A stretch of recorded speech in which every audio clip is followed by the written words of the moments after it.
It was a Monday morning that looked like every other, but felt heavier than usual.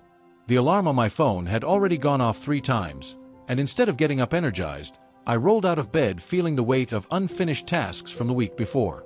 My email inbox had 387 unread messages. My WhatsApp had family, work, and random groups buzzing non-stop, and there was a sticky note on my desk reminding me of a call I had already missed. The truth was, I wasn't lazy, I wasn't careless, and I wasn't unmotivated. In fact, I was constantly thinking, constantly planning, constantly trying to keep up.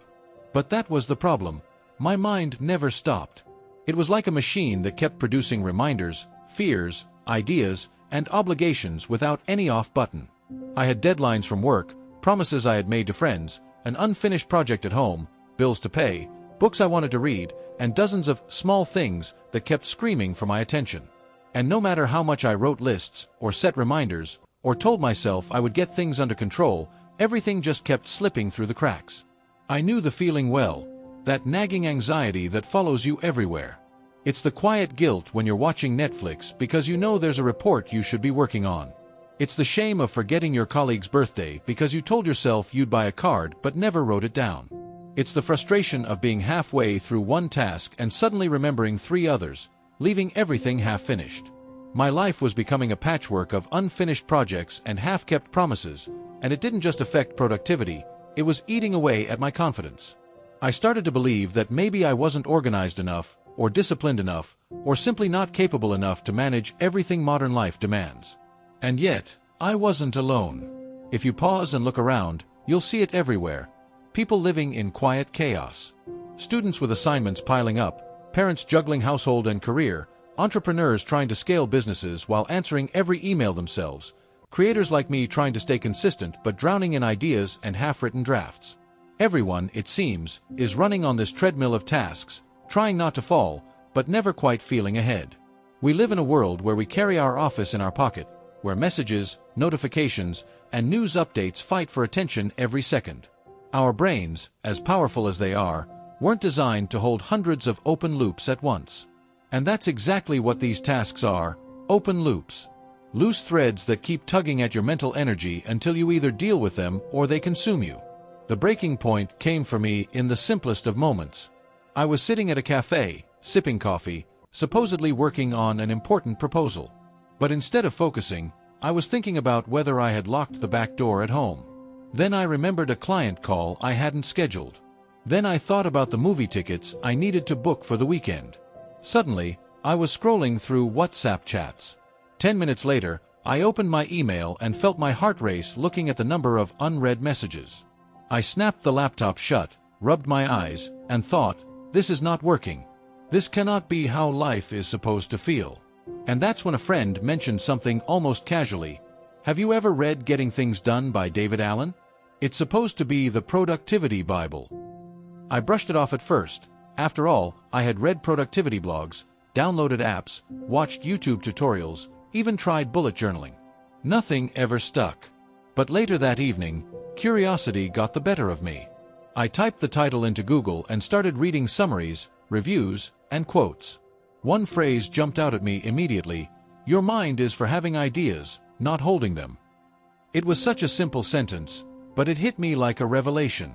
I realized I had been abusing my brain, treating it like a hard drive meant to store hundreds of reminders and commitments. No wonder it kept overheating with anxiety. The truth is, the brain is much better at thinking creatively than it is at remembering tasks. And when it's overloaded, it can't do either well. That night, as I flipped through the book, I found myself nodding again and again. The chaos I was living wasn't because I was lazy or incompetent. It was because I was trying to keep everything in my head. I didn't have a trusted system. That realization was the spark. It didn't solve my problems instantly, but it gave me hope that maybe, just maybe, there was a method that could untangle the mess.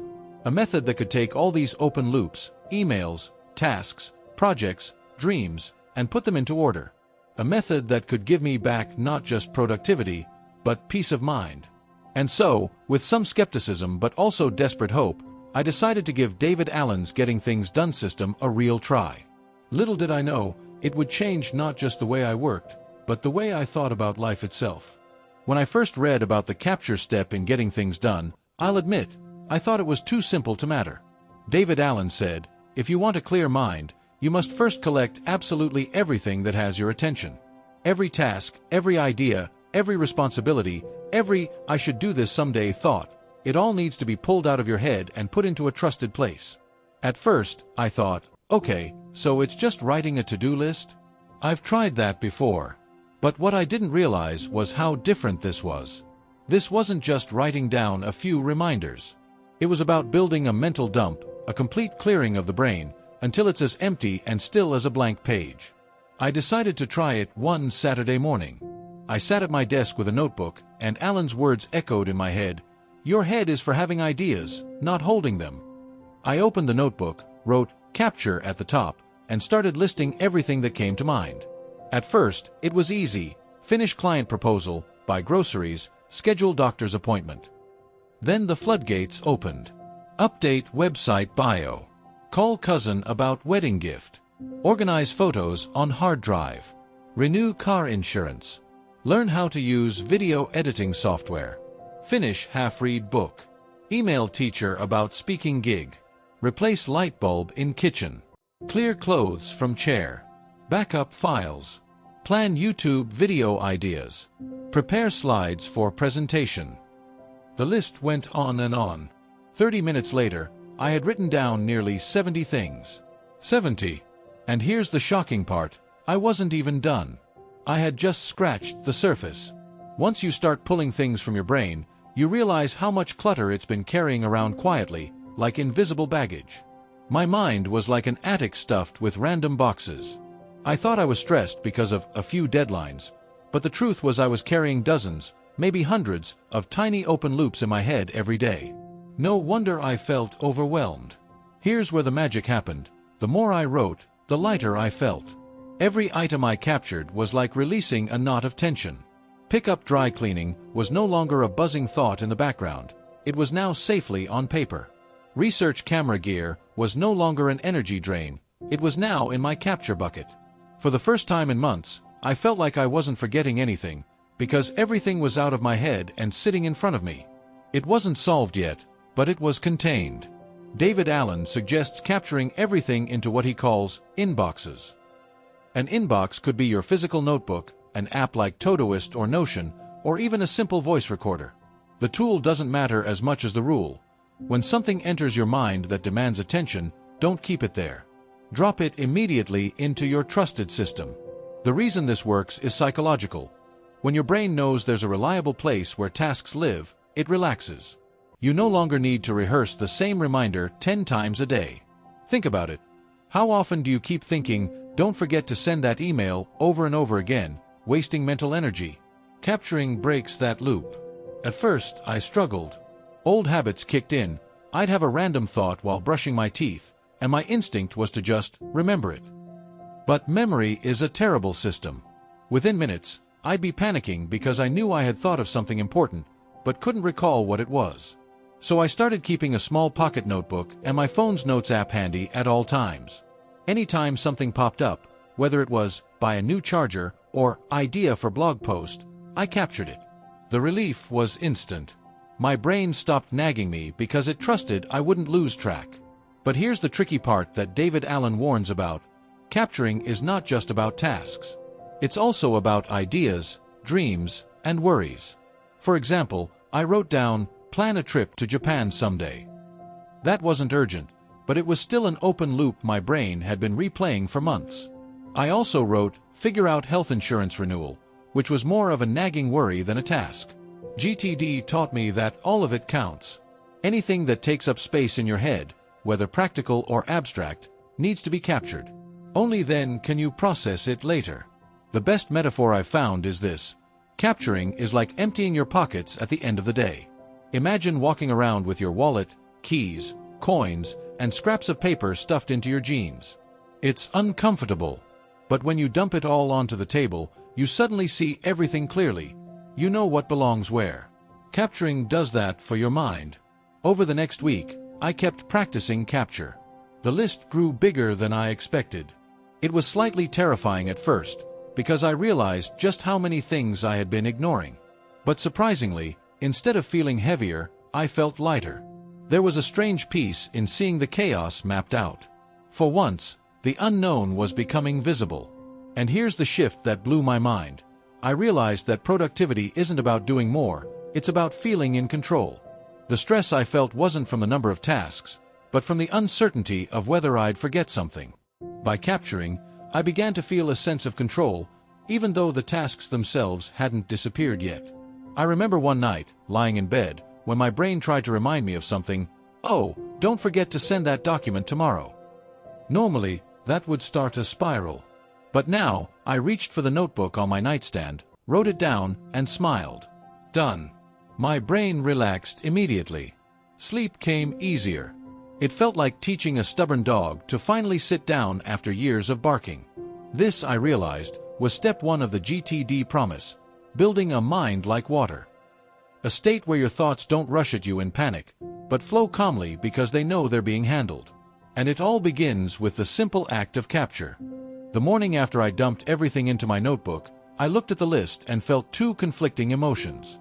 Relief, because I knew everything was finally out of my head. But also dread, because now I was staring at this mountain of 70+ items, and I didn't know where to begin. It looked like chaos in written form. David Allen anticipated this feeling. He says in Getting Things Done that capturing alone isn't enough. You must take the second step: clarify. This is where you go through each item and ask, what does this actually mean? What do I need to do about it, if anything? At first glance, clarifying sounds obvious. But the truth is, most of us never do it properly. We write down vague tasks like website, taxes, project, marketing, without defining what exactly needs to happen. That vagueness is why we procrastinate. The brain doesn't know how to act on website. But if you clarify it into buy domain name from GoDaddy or write about us page draft, suddenly it's concrete and you can do something with it. Clarifying turns fog into steps. I picked the first item on my messy list: client proposal. Okay, what did that actually mean? Was it an entire project? A one-step action? After thinking for a moment, I realized the next specific action was to open laptop and draft proposal outline. That was clear, doable. Next, I saw doctor's appointment. Did that mean attend the appointment or schedule it? In this case, I hadn't even booked it. So the next action became call clinic and fix appointment.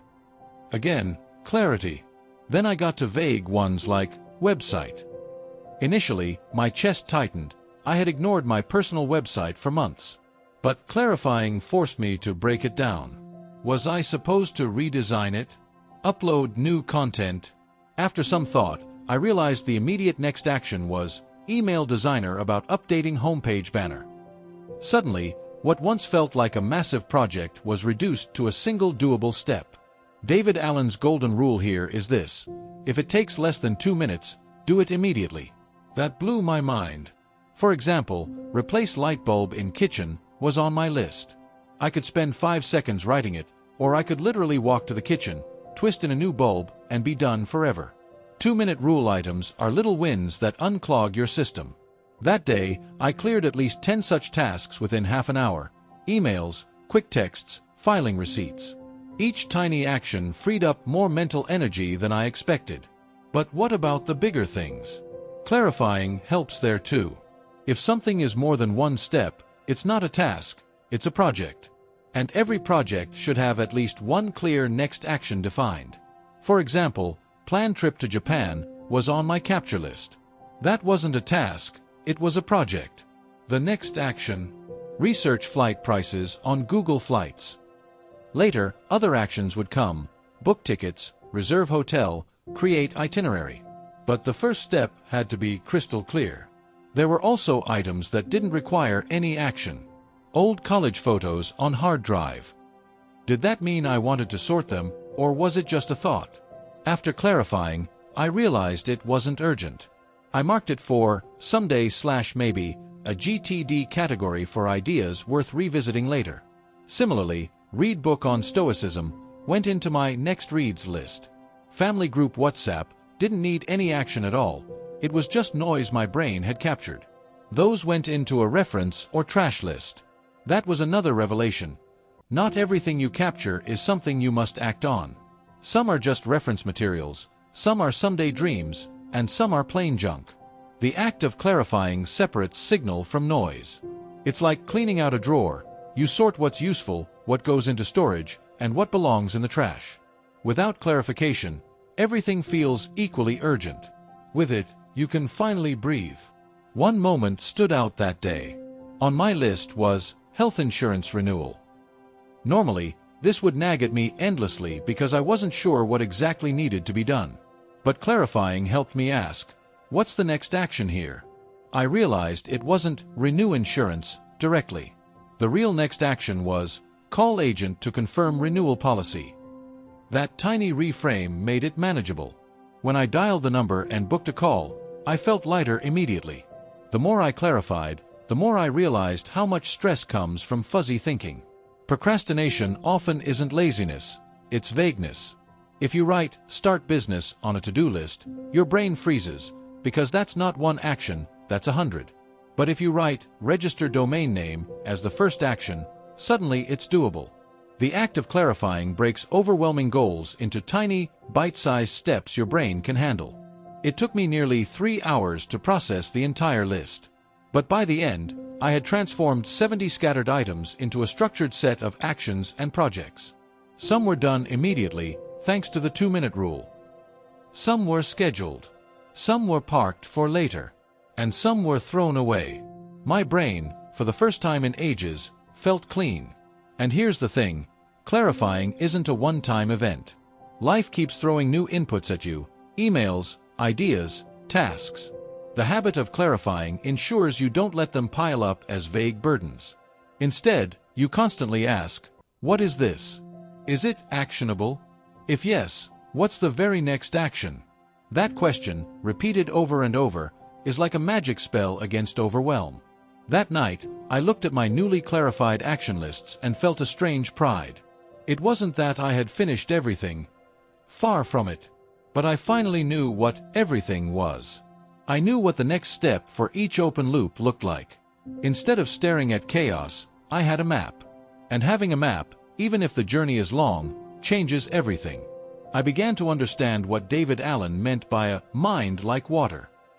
When water encounters a pebble, it responds perfectly, neither overreacting nor underreacting.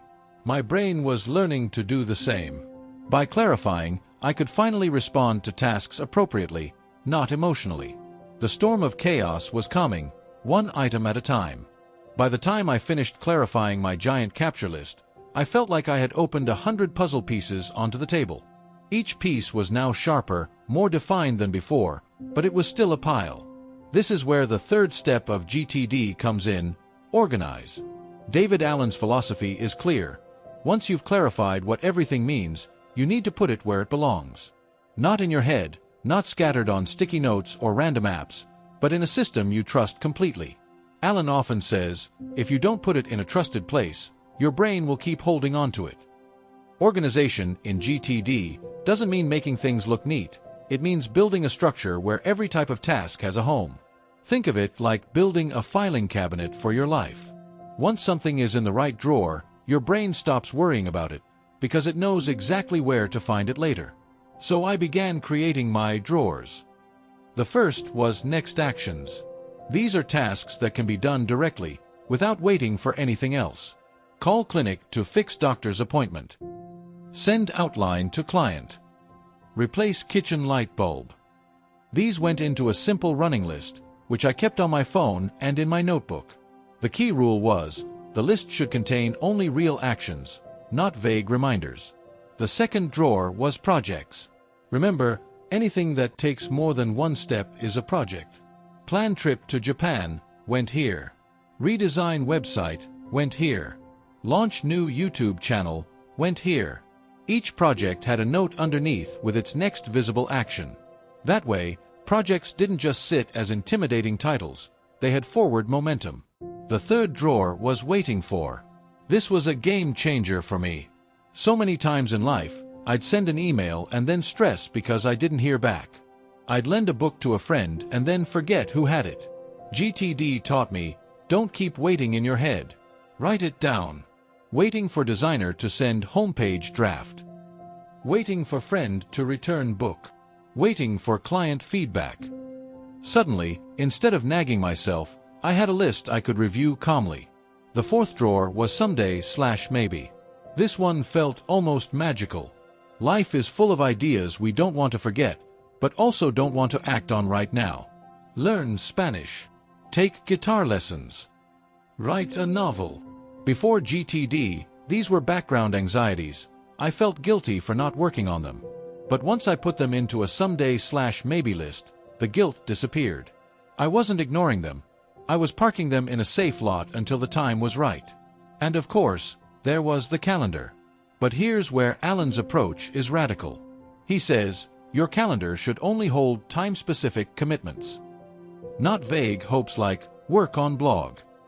Only things that must happen at a certain time or date. Meetings, deadlines, appointments.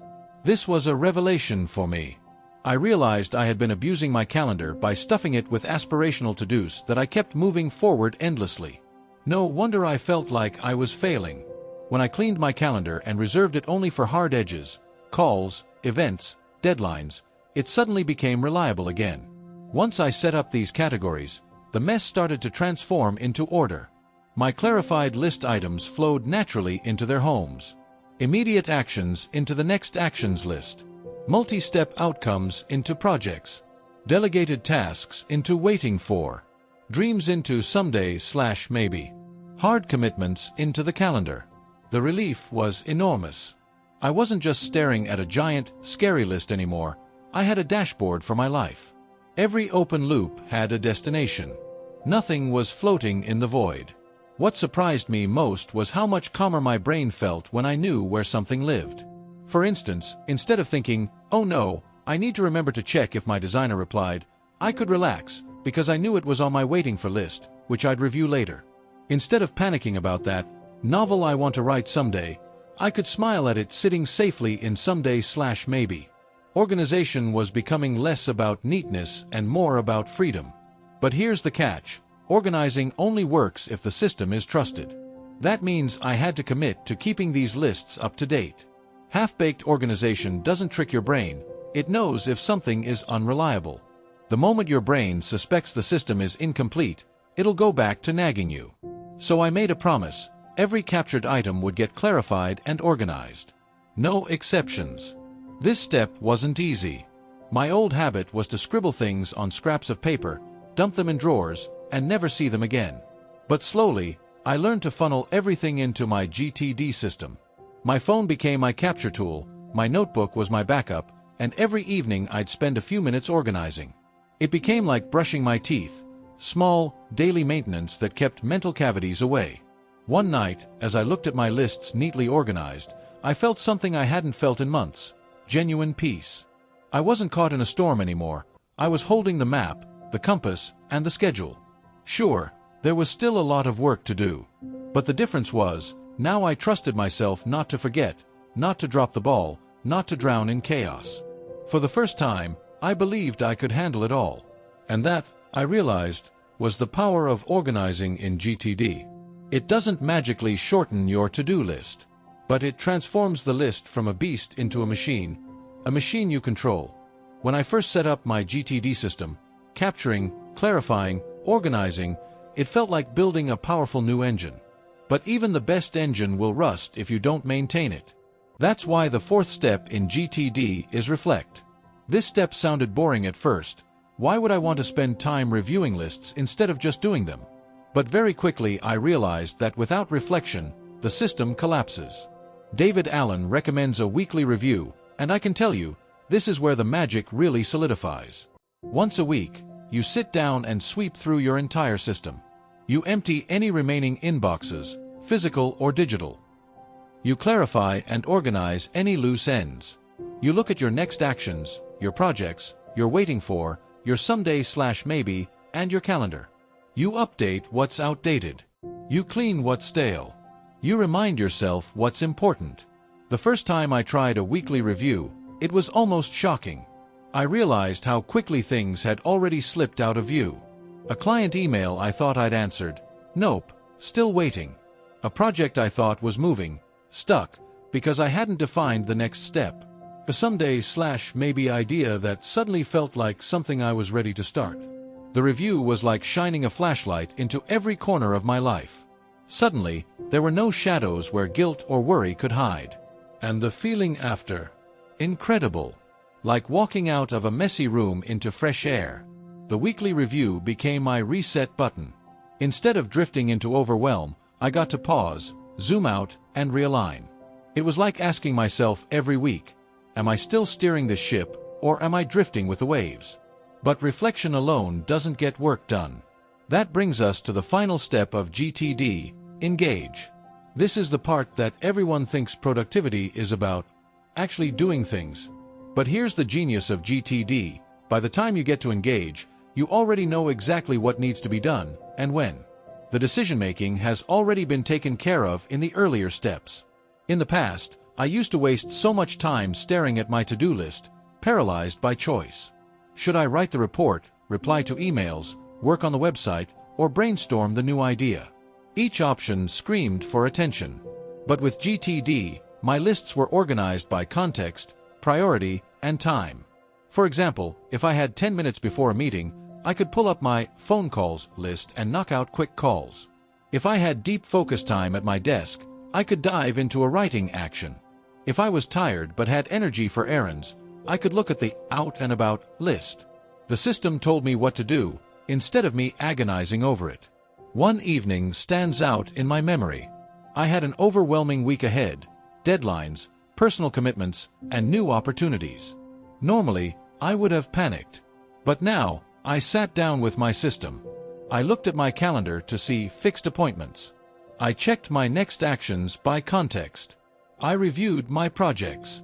Then I asked, given the time, energy, and priority right now, what's the best thing I can do? And instantly, the answer was clear. No panic, no paralysis. Just calm, confident engagement. That's when I truly understood the phrase, mind like water. Think about how water responds when you throw a stone into it. It doesn't overreact or underreact, it simply ripples exactly as much as needed, then returns to stillness. That's what GTD gave me. My life didn't suddenly become empty of responsibilities. If anything, I had more than ever. But now, when a new task or challenge appeared, I had the clarity to respond appropriately. No overwhelm, no chaos, just flow. Over the months, the transformation deepened. My stress levels dropped noticeably. I stopped lying awake at night rehearsing to-dos in my head. I felt more creative, because my brain wasn't clogged with reminders. New opportunities didn't feel like threats, they felt manageable. Even my relationships improved, because I stopped forgetting promises and commitments. People began to notice. A friend told me, "You seem calmer lately." A client said, "You're always on top of things." And inside, I felt a quiet pride that I hadn't felt in years. But here's the most surprising gift GTD gave me: freedom. At first, I thought productivity was about cramming more into my day. But GTD taught me it's about peace of mind. It's about building a system so trustworthy that you can let go, knowing nothing will be lost. And when your mind is free, you can truly be present, whether working on a big project, or enjoying a movie, or playing with family. That presence is the real success. So, if you've ever felt the crushing weight of unfinished tasks, if your mind feels like a cluttered attic, if you live with constant low-level anxiety about what you're forgetting, know this: it's not you. You're not lazy, or broken, or incapable. You're just missing a system. And getting things done isn't just another productivity hack. It's a way of life. Start small. Grab a notebook or open an app, and capture everything that's on your mind. Clarify what each thing means. Organize it into the right places. Review it weekly. And then, when it's time, engage with focus and confidence. That's it. Step by step, brick by brick, you'll build your own fortress of clarity. And one day, like me, you'll look around and realize, the chaos hasn't disappeared, but you're no longer drowning in it. You're riding it, guiding it, flowing with it. You'll finally experience the peace that David Allen promised, a mind like water.